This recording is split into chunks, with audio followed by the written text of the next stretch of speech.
నేను కూడా ఇరుముడి మూవీ చూడడానికి వచ్చాను. ఈ మూవీలో తండ్రి కూతుర్ల బాండింగ్ ఎలా ఉంటుందో చాలా బాగా చూపించారు. ఈ మూవీ చూసిన ప్రతి ఒక్కరూ కూడా ఖచ్చితంగా కంటతడి పెట్టుకుని వెళ్ళుంటారు. ఆడపిల్ల పుట్టిన దగ్గర నుంచి ఒక వృద్ధాప్యం వయసు వచ్చేంత వరకు కూడా తనకి సమాజంలో ఎక్కడ సేఫ్టీ అనేది లేకుండా పోయింది.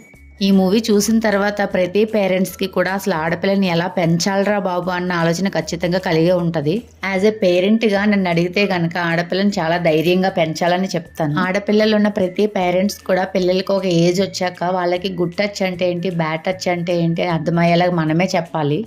మూవీలో చూపించినట్టుగా మన పిల్లలు మార్నింగ్ స్కూల్కి వెళ్ళిన దగ్గర నుంచి ఈవినింగ్ ఇంటికి వచ్చేంత వరకు ఈ గ్యాప్లో ఏం జరిగింది ఏంటి అనేది మనం ఇంటికి వచ్చిన తర్వాత పిల్లల్ని అడిగి ఖచ్చితంగా తెలుసుకోవాలి. వాళ్ళు మన దగ్గర భయపడకుండా ప్రతిదీ మనతో షేర్ చేసుకునేలాగా మనమే ఫ్రెండ్లీగా మూవ్ అవ్వాలి. ఈ రోజుల్లో ఆడపిల్లల్ని భయపడేటట్టయితే అస్సలు పెంచకూడదు. ఎంతసేపు సొసైటీ ఏమనుకుంటుందని కాకుండా అక్కడ తప్పు జరిగిందంటే ఖచ్చితంగా మన వాయిస్ రేస్ చేసి ఆ తప్పుని ఖండించేలాగా మన పిల్లల్ని మనమే ధైర్యంగా పెంచాలి. నేనైతే ఈ మూవీ చూసి చాలా ఎమోషనల్ అయ్యాను. మీకు ఎలా అనిపించిందో ప్లీజ్ కామెంట్ చేయండి.